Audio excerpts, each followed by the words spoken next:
Hello guys, welcome to my YouTube channel.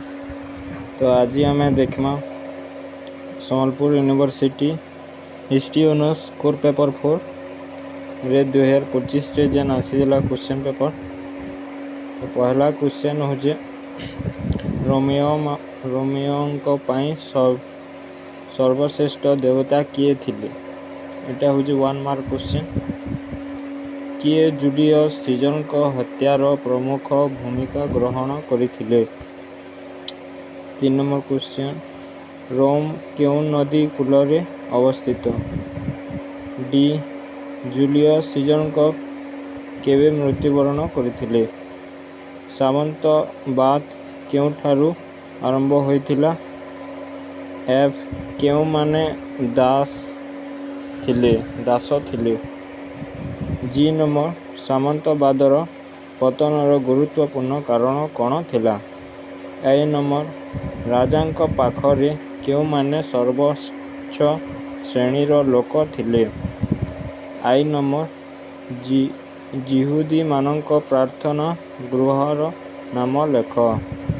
J number, शिशिर केउठारे अवस्थित। तो यहाँ आमर सरीगला 1 नंबर।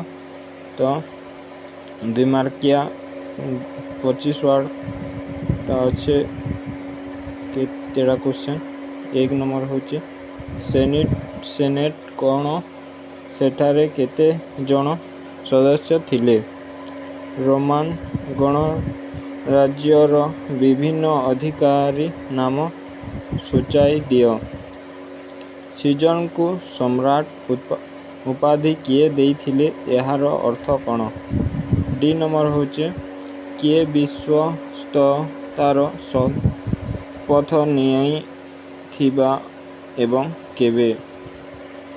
ई नंबर, मेजर आल्बर्ट काहींकि प्रसिद्ध थिले। एफ नंबर, पोपसी कहिबार अर्थ कौन।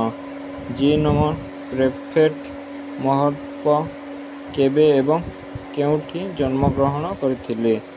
एच नंबर, किए एवं केबे सामंतवाद नाम देइथिले। आई नंबर, इस्लाम पवित्र ग्रंथ कौन जने मुसलमान प्रतिनिधि केते थर नमाज पाठ करती। तो बाकीटा मु पढ़ू नहीं, आपण मैंने देखीदेवे, स्क्रीनशॉट नहीं जीवे, मु देखे दउची। 3 नंबर हेउची 10टी क्वेश्चन देइची, से भितर आपन को 8टी क्वेश्चन आंसर करबा को हेबो 250टी शब्द रे। एवं 4 नंबर रे 5टी क्वेश्चन देइची, 4टी करबा को हेबो 800 वर्ड्स रे।